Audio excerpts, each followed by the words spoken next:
እስከ 158 ነግሮናል።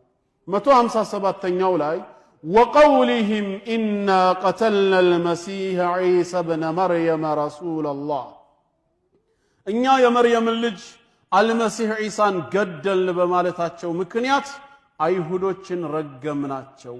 ወማ ቀተሉህ አልገደሉትም፣ ወማ ሰለቡህ አልሰቀሉትም፣ ወላኪን ሹቢሃ ለሁም ግን ለነሱ የተገደለው ሰው በዒሳ ተመሰለባቸው ይላል። ዒሳን አልገደሉትም፣ አልሰቀሉትም። ነገር ግን ሁሉን ቻይ የሆነው ጌታችን አላህ ዒሳን ወደ ራሱ በመውሰድ ከቀንደኛ ጠላቶቹ መካከል አንዱን ዒሳን አስመስሎባቸው ጠላቶቹ መተው ይሄ ነው ዒሳ ብለው ያንን የተመሰለውን ሰው ገደሉት፣ ሰቀሉት እንጂ ዒሳንማ አልገደሉትም። ወኢነ الذين اختلفوا فيه እነዚያ በሱ ነገር የተለያዩ ሰዎች ለፊ ሸክ منه አሁንም ከርሱ መገደል በመጠራጠር ውስጥ ናቸው። ما لهم به من علم إلا اتباع الظن ይህን ጥርጣሬ ከመከተል ውጪ በዒሳ ጉዳይ እርግጠኛ የሆነ ዕውቀት የላቸውም። እርግጠኛው ዕውቀት አላህ ዘንድ ነውና ወማ ቀተሉሁ የቂና በርግጥም አልገደሉትም ማለት ካልገደሉት ካልሰቀሉት ታዲያ የት ሄደ ሲባል 158ኛው ላይ ምን አለ? በረፈዐሁ ላሁ ኢለይ ይልቁኑ አላህ ወደ እርሱ አነሳው ወሰደው ይላል።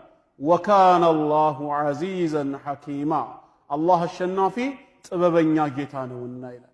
ሳይሞት ሳይገደል ሳይሰቀል ጌታችን ወስዶታል ብለን እናምናለን።